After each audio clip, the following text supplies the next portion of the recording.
Bonjour à tous, que la paix soit avec vous, mais pas tout de suite, car nous sommes en guerre. Et l'Afrique ne peut plus accueillir toute la misère du monde.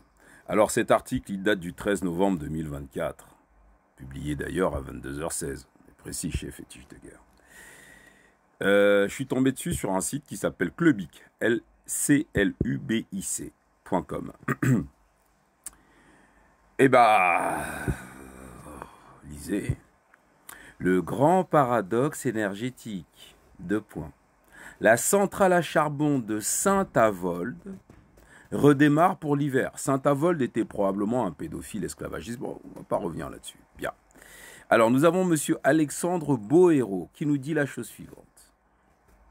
C'est un journaliste reporter, responsable de l'actu. Bon, bref, voilà.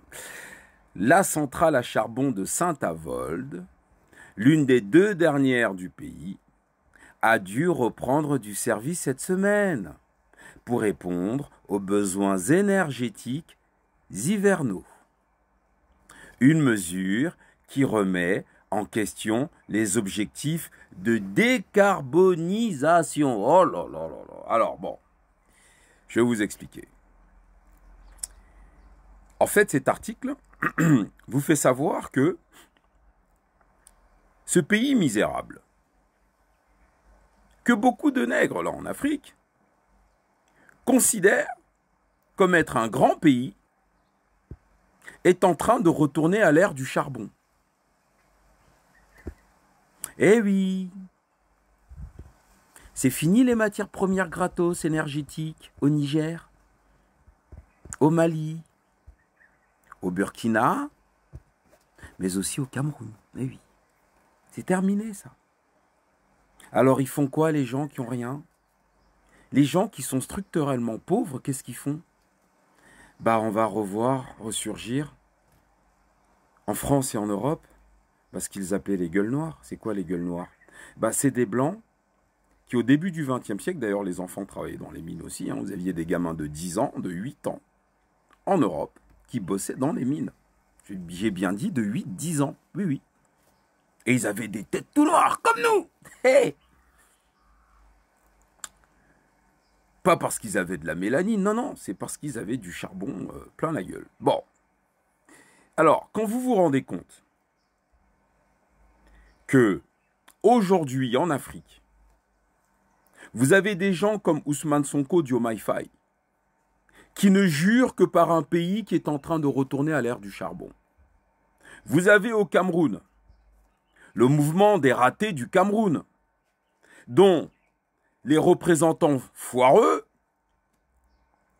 se sont vus offrir un titre de réfugié politique par le pays qui est en train de retourner à l'ère du charbon.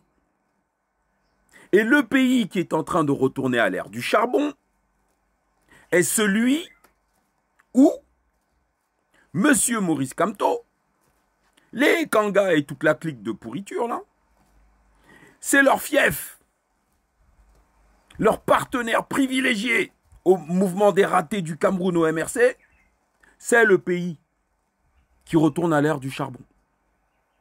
Quand Paul Biya va en Chine, il l'insulte. Quand Paul Biya va à Genève, le siège de l'ONU, de toutes les organisations internationales, il l'insulte. Quand Paul Biya va en Russie, il l'insulte.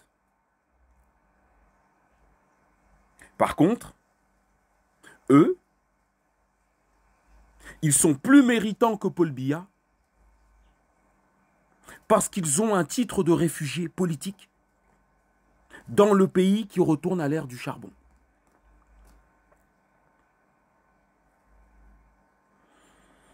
Bon. C'est ça. Là, ce que vous avez, cet article, et vous voyez, le monsieur, c'est pas un fétiche de guerre, là. Monsieur Alexandre Bohéro, oui, oui, oui, oui, oui. C'est pas un fétiche de guerre. Voilà. Il ressemble à Jésus-Christ. Vous savez, l'espèce de tocard qui n'a jamais existé, qui est censé revenir vous sauver. Normalement, vous devriez entendre ce qu'il dit, lui, monsieur Alexandre Bohéro. C'est pas un fétiche de guerre. Alors, comment conclure cette petite vidéo? Comme disent nos frères des Antilles, Kunyamamao. Oui. Kunyamamao. Voilà. Ok? Vous servez pas de votre tête. Laissez les cancres sur les réseaux sociaux. Vous parlez de Balthazar, hein? Et vous parlez de, comment ils appellent ça? Tribalisme. Voilà. Voilà. Allez débattre sur le tribalisme avec le MRC. Voilà. Et continuez à penser que ce pays pauvre-là, misérable qu'est la France, est plus riche que le Cameroun, le Sénégal, le Mali, la Côte d'Ivoire. Ce pays-là est plus pauvre que, c'est-à-dire, tous les pays africains sont 1000 fois plus riches que la France. Et cette France-là, elle est obligée de fabriquer des organisations terroristes. C'est ce qu'on appelle la guerre de 4e génération qu'on a vu hier sur le live et qu'on reverra quand je rentrerai d'Afrique. Là, je suis au Cameroun dans quelques jours. Là. On reverra ça, la guerre de 4e génération, quand les pays pauvres sont obligés d'instrumentaliser des Maurice Kamto, des Ekanga, toute la racaille, là. Voilà. De créer des Boko Haram, l'Azawad, le Sahel, le terrorisme, pour pouvoir créer du désordre dans les autres pays et piller l'uranium, l'or, etc. Parce que s'ils ne font pas ça, bah ils vont se retrouver à l'ère du charbon. Alors, qu'est-ce qui se passerait si il n'y a plus de charbon? Bah oui, parce qu'à un moment donné, les mines de charbon, bah, il arrive que... Charles-Édouard, mon Dieu, il n'y a plus de charbon. Et bah à ce moment-là, ils feraient quoi, les mecs? En tout cas, l'Afrique leur dira Kouyamamao. À très bientôt chez les fétiches de guerre.